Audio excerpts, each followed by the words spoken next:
midst of difficult circumstances, even when the hand of God seems invisible, there's still no doubt about His sovereign control. And today on Truth for Life, Alistair Begg explains how God's power is shown often in the weakness of His servants. We're in the book of Judges in chapter 7, and we start today at verse 1. We began by considering the statement made by Jehoshaphat, recorded in 2 Chronicles 20, when he is aware of the vastness of the army that is approaching him, and he admits to being clueless and powerless. And he stands in the public arena before the people and before God, and he says, "O God, we have no power to face this vast army, and we do not know what to do, but our eyes are upon you." We, on our last time together, then went to Judges chapter 6, and we saw another example of this same principle, the call of God to Gideon. Gideon responding to the arrival of the angel of the Lord by saying, "How can I save Israel? My clan is the weakest, and I am the least in my family." And in both incidents, and then in the follow-on in chapter 7 this morning, we are confronted by a foundational principle that runs all the way through the Bible. And it is essentially this, that God works through people and through circumstances in such a way as to leave people in no doubt that He alone is God and that He's not going to share His glory with anyone else at all. In other words, that God is the wholly adequate one, and it's important for us to realize how inadequate we are. That, of course, is a hard lesson to learn. That's why I think the Bible again and again comes back to it, all the way through the Old Testament and then into the New. In 1 Corinthians, when Paul is writing to the Corinthian believers, he says, and I'm quoting now from the Living Bible, just so that the freshness of it may be a help in reviewing familiar verses, he says, "Notice among yourselves, dear brothers, that few of you who follow Christ have big names or power or wealth."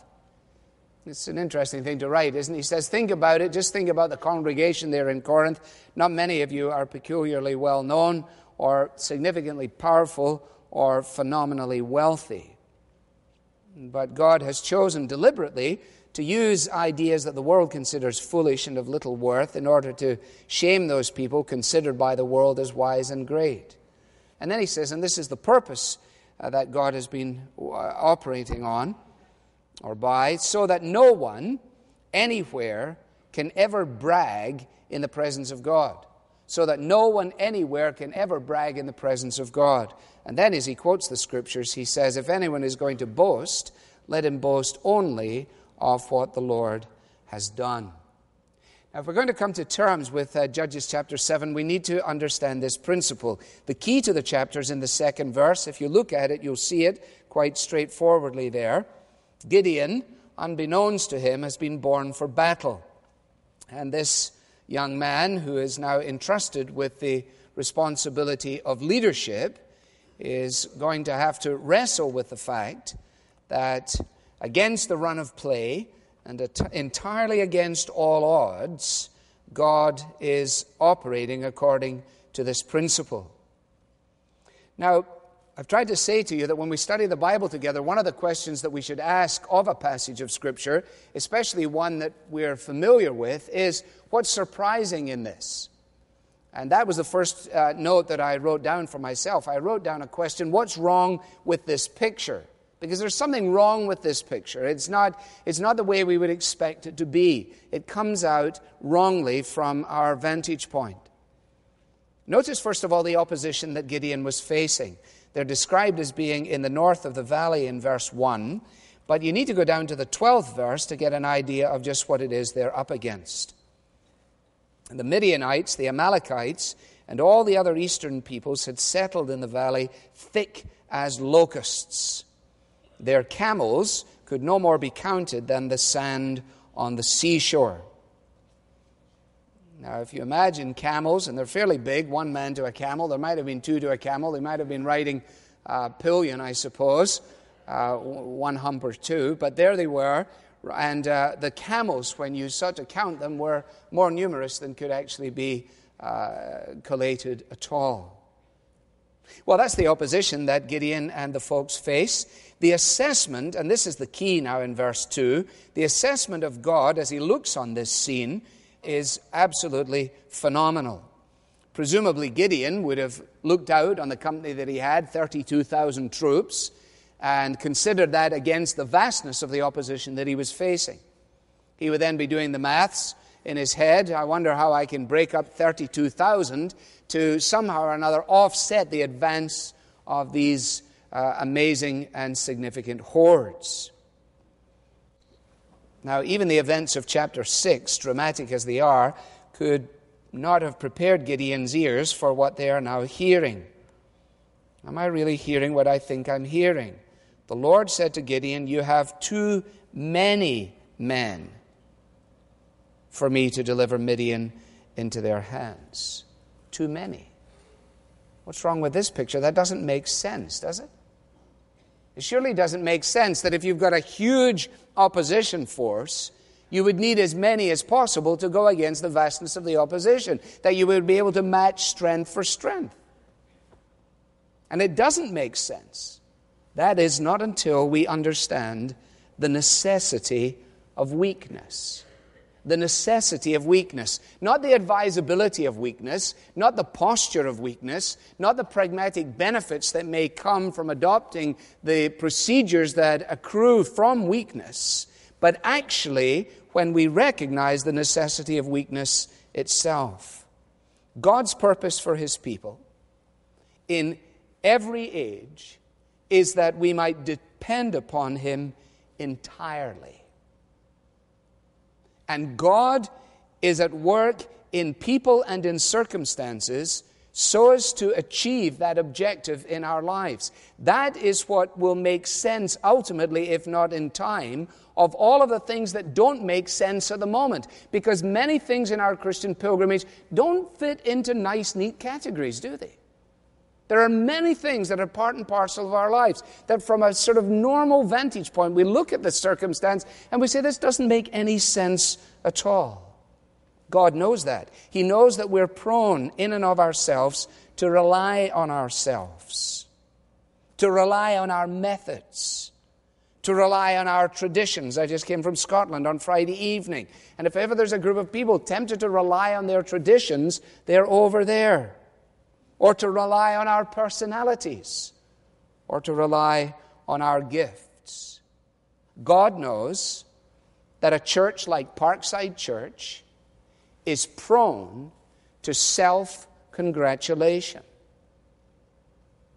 To congratulate ourselves on any apparent cleverness, to congratulate ourselves on any significant contributions that we believe we have been able to make. And God is at work then and now so as to bring each of us as individuals and as groups to the awareness of the absolute necessity of weakness. Now, it would be one thing if pride emerged purely on a physical or material plane. But the fact is that pride is at its ugliest when it emerges as spiritual pride.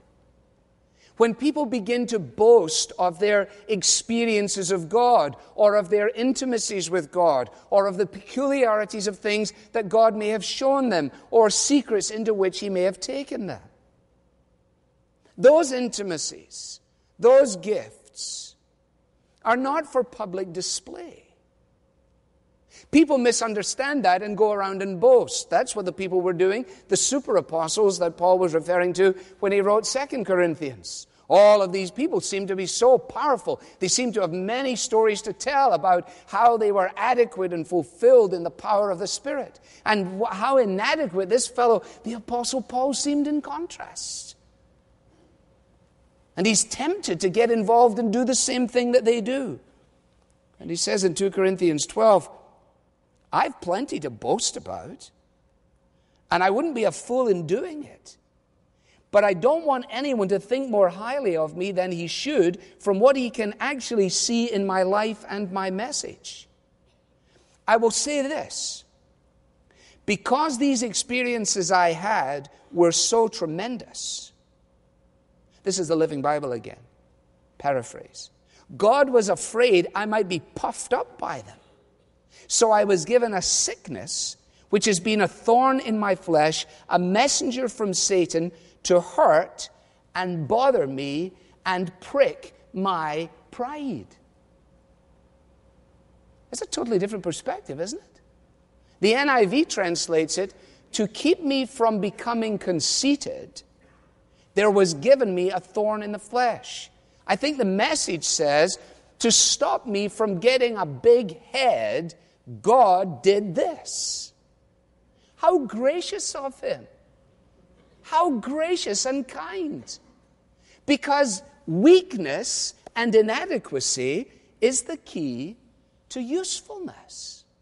Hence Paul's encapsulation of what we find in Judges 6 and 7 in a phrase, when I am weak, then I am strong.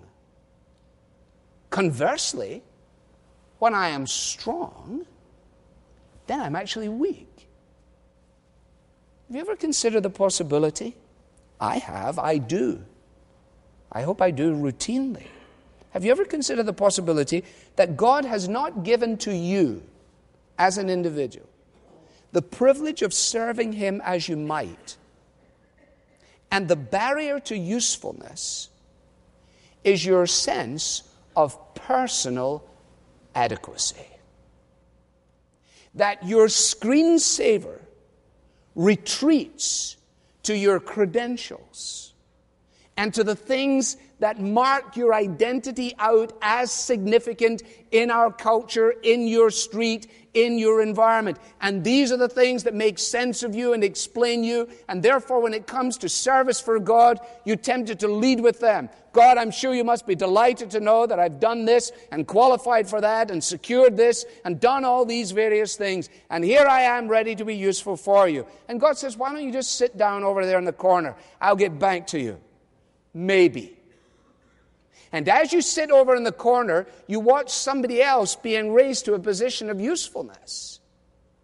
And you say, well, now how is it that she is so useful and I don't have those opportunities? Well, it may be that God is still at work to convince you of the absolute necessity of weakness.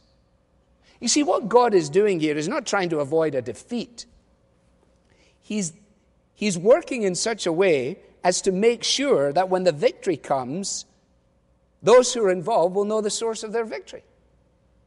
Now, when He finally gives victory, nobody will stand around and go, what a brilliant strategy. What a phenomenal idea I had. What a significant role I've played. But the people who stand around and look at one another and say, can you believe this happened? Look at what happened here. But you see, we're not prone for that, are we? We're not built for that. We're built for sitting around congratulating ourselves. Can you see what we've done? Isn't it amazing what we've managed to accomplish? You know, once we were here, and now we're here, and then we went over there, and we did this, and we did that. And people say, oh, it's an amazing story. Wonderful story. God says, sit down at the back of the bus. Now, you'll notice that He does this reduction purposefully. It's a two-stage reduction. Reduction part 1 is according to Deuteronomy 20. I want to show this to you. You can turn just back a few pages to Deuteronomy 20, and you'll see why it is that the instruction is given, that if anybody is trembling with fear, they can leave. In Deuteronomy 20, you have the instructions that God gives to His servants for going out to war. And there are various reasons that somebody can slip out. If they've built a new house and not yet dedicated it, then they can go home and do that. If they planted a vineyard and not had a glass of wine from it, then they can go home and enjoy it.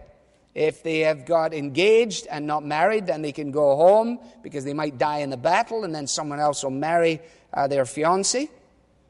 And in verse 8, is any man afraid or faint-hearted? Let him go home, so that his brothers will not become disheartened too. Makes a lot of sense, doesn't it? I mean, you want your people there focused on what they're doing. You don't want them thinking about their girlfriend. You don't want them thinking about their vineyard. You don't want them thinking about the crown molding in their house. And you certainly don't want them there if they're scared to death of the whole prospect. In other words, the morale of the army is more significant than the numbers involved in the army. You know that if you've ever been a coach for any kind of soccer team or a football team or any kind of team at all. The morale is so crucial. You don't want anyone in the room who's second-guessing everything, saying, I don't think we can do it. Do you know how many points they scored in their last game? Do you know how terrific they are? You want people saying, let's go. And so Gideon gives the announcement. He says, according to Deuteronomy 28, anyone, you can imagine him standing up in front of the crowd and the word going out, otherwise he had a very loud voice, 32,000 people. Anybody who's trembling with fear and would like to go home, just slip off now. And he stands, and there's just one or two people begin to move out from the front, and then it gets a little more, and the trickle becomes a stream, and the stream becomes a mass exodus, and all of a sudden he's standing in front of it, and over 2/3 of his army leaves. 22,000 people leave. And he was thinking, how am I going to do it with 32,000? And he's now down to 10.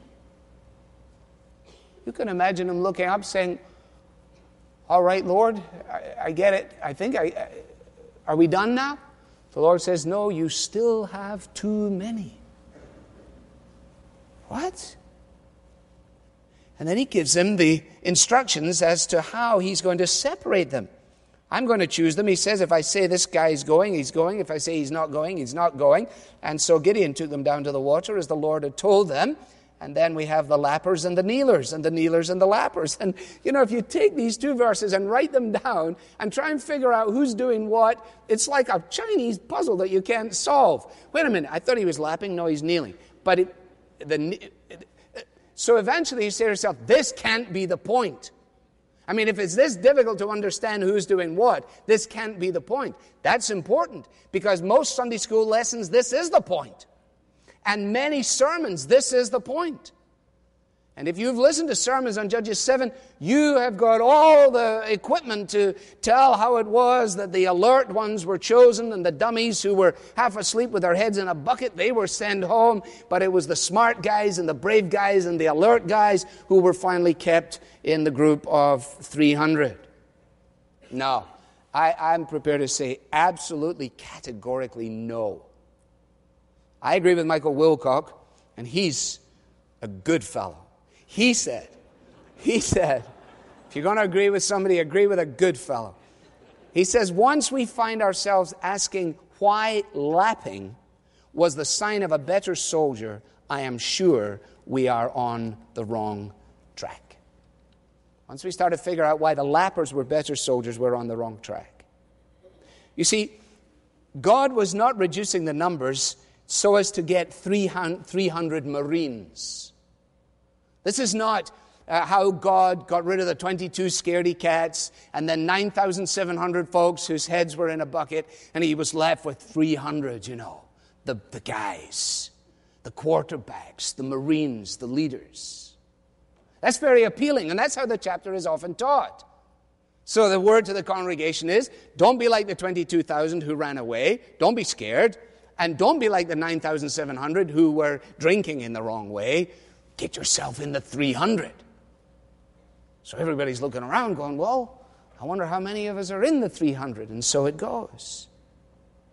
Only the tough guys are left. Only the wise guys are left. Only the brave guys are left. No. You think the whole 9,700 fellows? Can you imagine a guy going home? He shows up at his front door and his wife says, what are you doing here? I thought you were in the thing with the Amalekites. He said, I thought I was in the thing as well. I was in the thing. You're not going to believe this. When they gave the word about anybody who wants to leave, 22,000 left. So we were down to 10,000. Then Gideon came up with this thing about drinking. And before I knew it, I got tapped on the shoulder and he said, go home. I was ready. I had my stuff. I'm ready. And now I'm out. She said, oh, you must have done something wrong. I don't know what. Just messing around. No wonder I told you you'd get thrown out. Well, who got left? What kind of people did he keep? Wrong question. Wrong question. That's the way we think. What kind of people do you want? God wasn't doing something about the kind of people. It wasn't a particular kind he was getting. It was a particular number he was getting to. He was just getting it down to a number that was so small, so inadequate, so patently incapable, that when the victory came, the whole 300 would know God did this. Now, God moves in mysterious ways in order to accomplish this. The second heading that I wrote in my notes, picking up around verse 9, was God's grace and patience with his servant. God's grace and patience with his servant. Verse 9, God comes, and during the night he speaks to Gideon. And he says, I want you to get up and go down against the camp, because I'm going to give it into your hands. And Gideon sat up in his bed, looked across at the calendar on his wall that said, God said it, I believe it, that settles it. And he said, here we go. Bumper sticker time. God said it, I believe it, that settles it. Ho, ho, we're going. No, he didn't. Now, we're not told of any interaction that takes place between the 9th and the 10th verse, but we know that God is sensitive to his servant, because he says to him, I maybe just mention this to you, but if you're afraid to go down and attack, that was a very nice question. That was a gracious way to put it, wasn't it? Afraid? He's scared to death. I mean, what about chapter 6? Could I have a wet fleece with dry ground? Okay. Could I have a dry fleece with wet ground? In other words, I know you said what you said, and I know no one's ever fallen off this ride before, but I hate it when the bar comes down, The great roller coaster ride of faith, when finally the bar comes down, and it's just you in the thing, holding on for dear life. God gets us there. One way or another, he gets us there.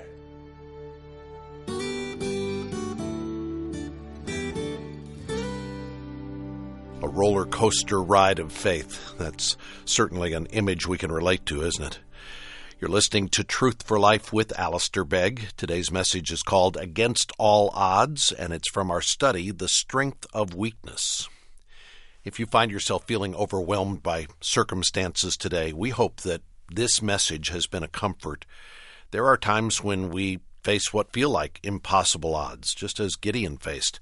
And in those times, we can trust that the battle is the Lord's, that God will fight for us. I hope you'll join us this week as we work our way through this study. And to go along with this series, we've selected a resource that we want to share with you. It's a book titled Strength for the Weary, and it's written by Derek Thomas.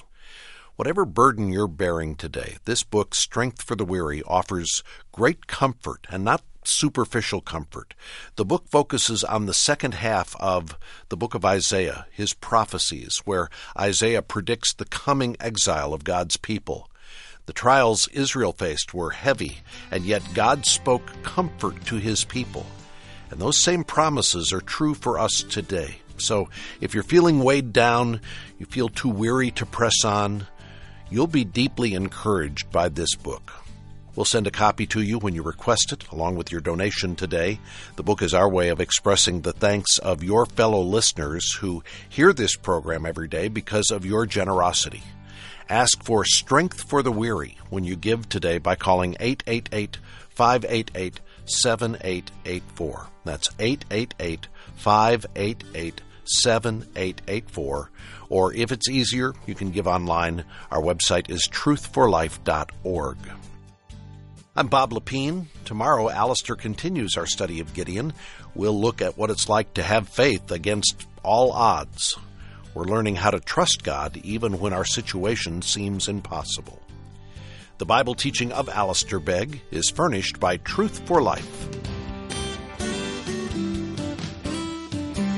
where the learning is for living.